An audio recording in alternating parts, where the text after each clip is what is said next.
In this video, I'm going to be recording a tutorial on how to work with drum breaks in Ableton.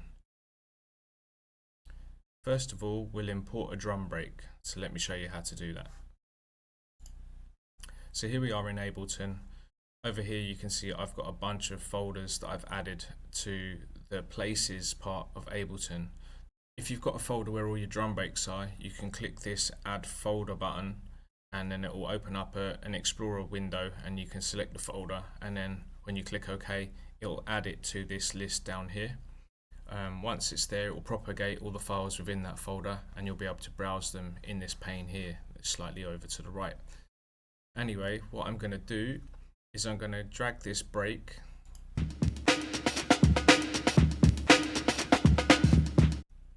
and I'm just going to drag it from there to the right and drop it onto a brand new audio track that's already here. So I'm going to drop it on there. So as you can see, it's happily accepted the audio, and I can zoom in by dragging up here, up and down, zooms it in and out. And the same with this to make this track bigger or smaller. Obviously there's a limit, but you can see that you can zoom right the way in and you can zoom right the way back out again by dragging up and down. Now you can work with just straight audio in this instance, like if this was to loop properly, which I don't think it does, but if it was to loop properly, then you could just use it in audio like that, but you'd have to get it to line up on the grid. So to do that, let me just show you. If I double click on this, it will open up the sample itself. Now up here, where you've got this yellow marker, that's called a warp marker. You can literally zoom in. So if you move the mouse to the top here, and it turns to a magnifying glass, and then if you hold the left mouse button and drag downwards, you can zoom in, and if you drag upwards, you zoom back out again. But what you can do here is you can double click on this dark grey part, and it will add a warp marker there for that transient. So if you go through the break and add in the transient marker for all of these, but then you can drag them left to right to get them on the grid if they don't line up properly. So just do that real quick.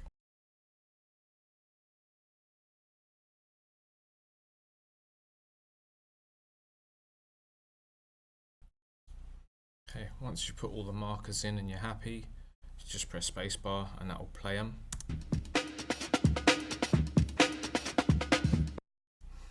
Okay, now if you press Shift and Tab, it will close down that sample editor and you'll be back on the timeline.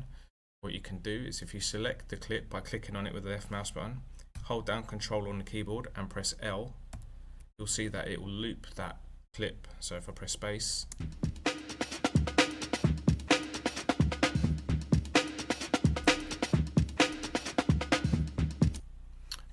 so then once you've got it like that, and it's on the grid and it's all lined up, you can just edit audio if you really wanted to. So I could do Control and D on my keyboard with this selected, and it will duplicate the clip. So if I wanted to just left click, drag this to the start of the tune, and then just Control D, Control D, Control D as many times as I need to. Just imagine I was going to be super boring and make this a whole intro. There you go, there's 32 bars of the intro. This button up here will remove the loop. So yeah, you'd have a 32 bar intro of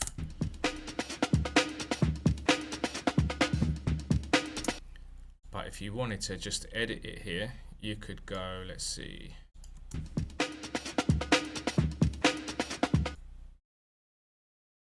you could say I don't want that bit, so I'll just select it and press delete, and then you can just grab any old bit. Let's see, we're just going to grab that section there. So if I hold down Control and select that bit and drag it over, it will copy it. So then you get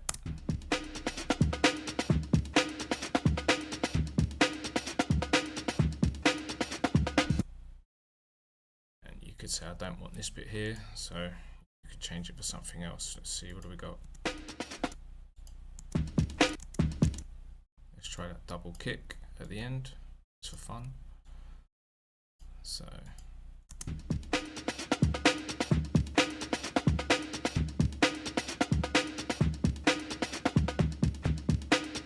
you get the idea. It's pretty basic and horrible, but it shows you that you can do it. Anyway, you can also now convert this to MIDI because we've got the warp markers in place. If you've got all of the hits, which I think I have, looking at the break. Oh, we missed a couple of hats here. That to there. That to there. Yeah, that looks pretty good, I think. Go there. Yeah, that looks good. So then what I can do is if I shift tab back out of that. Oh, actually, which one was that?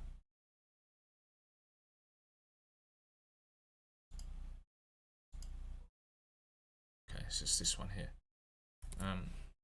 So if I right click on it, I can choose slice to new MIDI, which then gives you an option of how you want it to slice. So you can choose any of these options. I usually choose warp marker. So then it uses the warp markers that I've put in. Slicing preset, I always just use built-in, and then if I click OK, what it'll do is it will slice up that audio into small slices and assign them to the different pads on a drum rack, and will assign it to a new MIDI track, which you can see here, and it will create the MIDI pattern for it. So now if I were to get rid of this, so by right clicking on the track and choosing delete, get rid of that because I don't need it anymore, and we're just going to use this MIDI that we've got. So if I press space,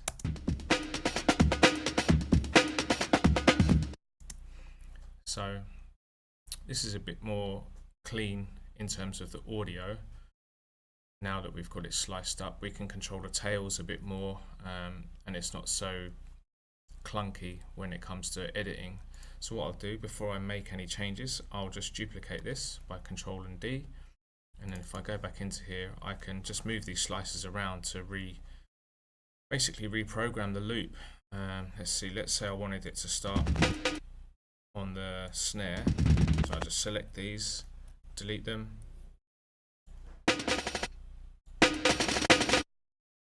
move those over. You know, I could literally just go like this.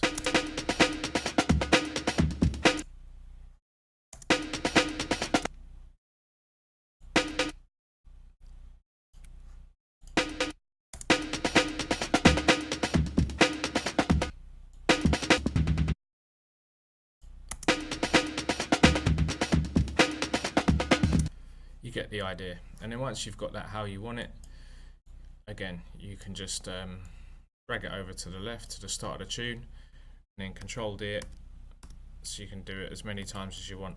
Now how I usually work is I'll leave the default color of whatever the track is where the drum break is playing straight, which would be this one, and then any edits I would change them to a different color. So with this one where I've edited this clip, like, because obviously it's not playing, you know, the kick, then the two hats, and then the first snare, like we've got all these edits here, I would usually just change, I would right click on the clip and change the color. Doesn't matter what the color is.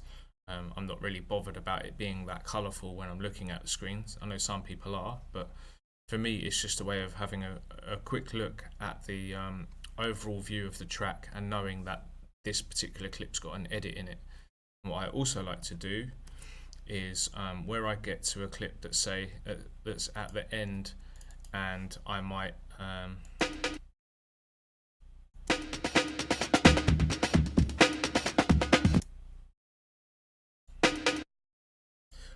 have it so that this particular drum break where it's playing along, it ends at this snare here. So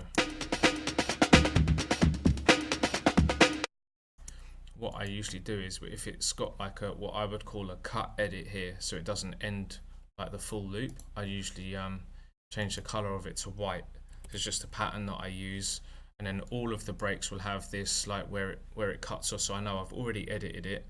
I don't need to go in and edit it again because I've done it properly the first time around, and it just makes it a nice easy way to work. So if, for example, I wanted to have it playing straight and then playing the edit, I I literally can select the two, drag them all the way to the start, and then I can Control D them.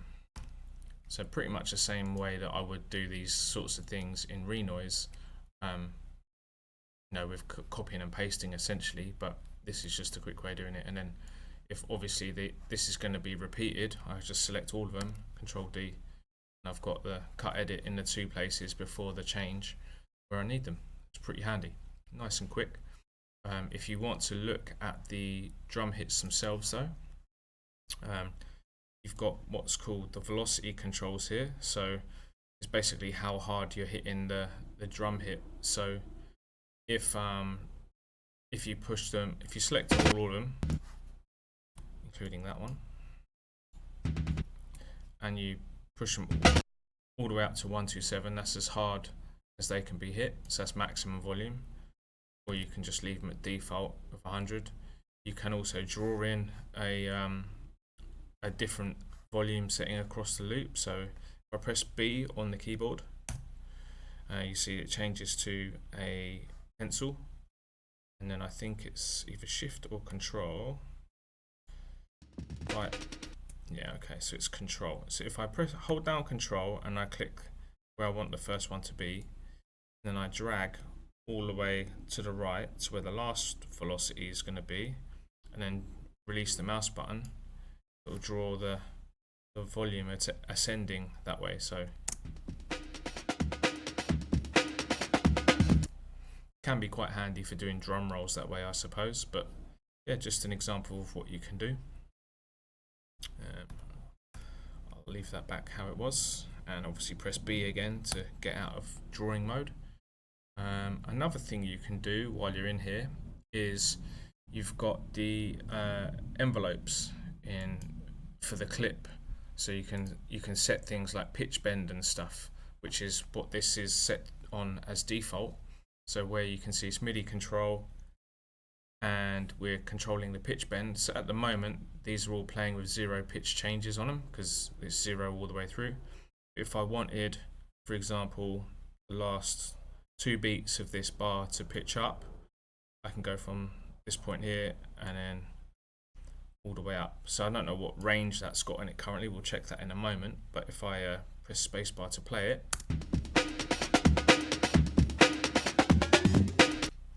see it pitched up at the end there. And then let's look at processing now. So let's see, if I wanted to add in an EQ, I go to audio effects, and it's got all your effects here. So if I expand EQ, I'll grab an EQ8, and I just drag it from here and put it down here next to the drum rack. So drag it, drop it down there, and you see we have an EQ. Now I have this set like this by default. You can change it how you want, but as you see, it's really just rolling off the bottom end, and I'll just change it as I need to.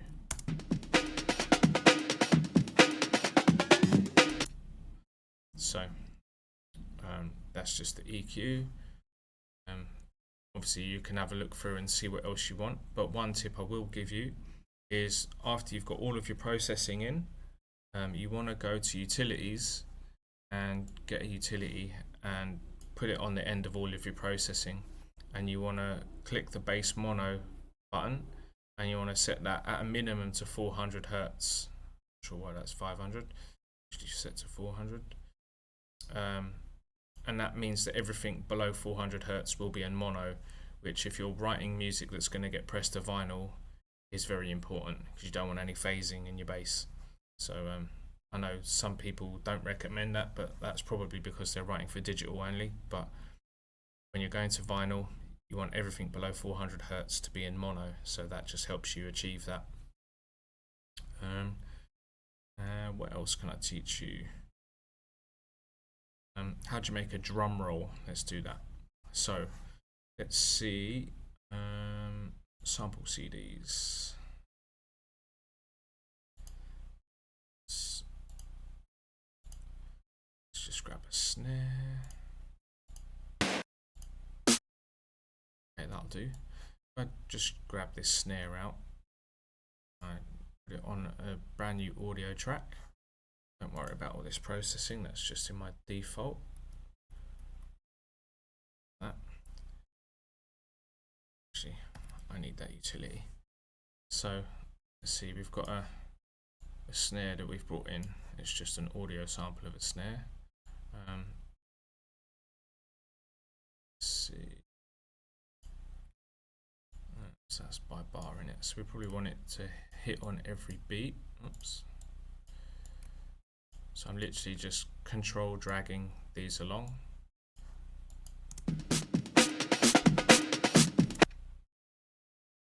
And you can see how this is going to work if I solo it.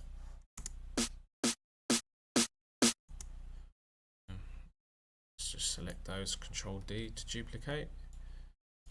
So that's playing like that for the first bar.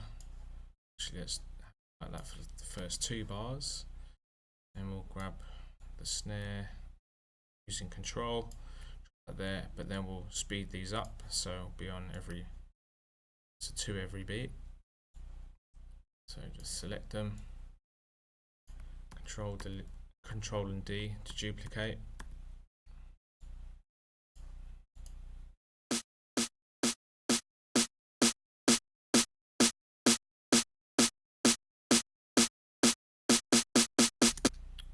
See, that is in the wrong spot, so just select them all and drag them over, and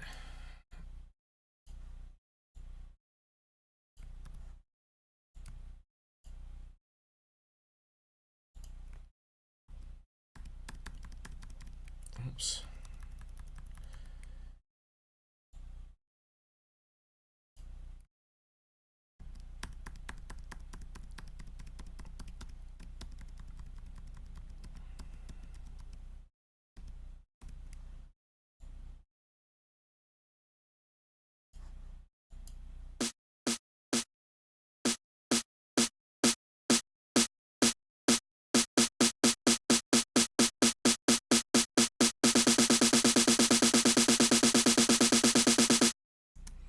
Obviously you can continue that on throughout the last bar if you really want. Then what I like to do is with these, select the all and then I right click and I'll choose consolidate.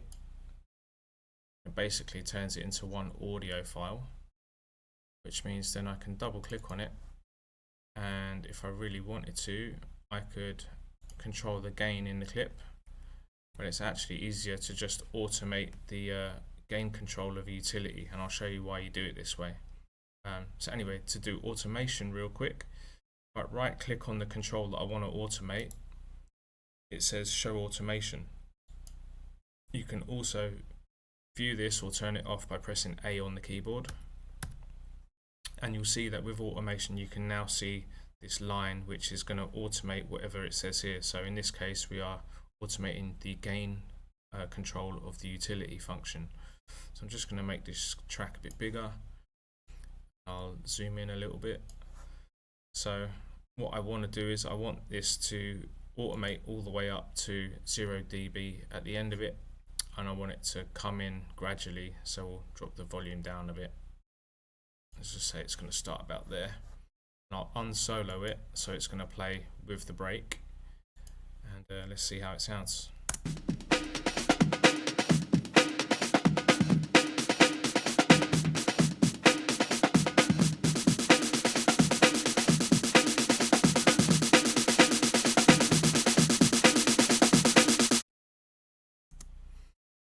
And then you're into your breakdown. So that's pretty much it with drums, and then you just add in more breaks that you want and kind of build up the tune from there, I guess.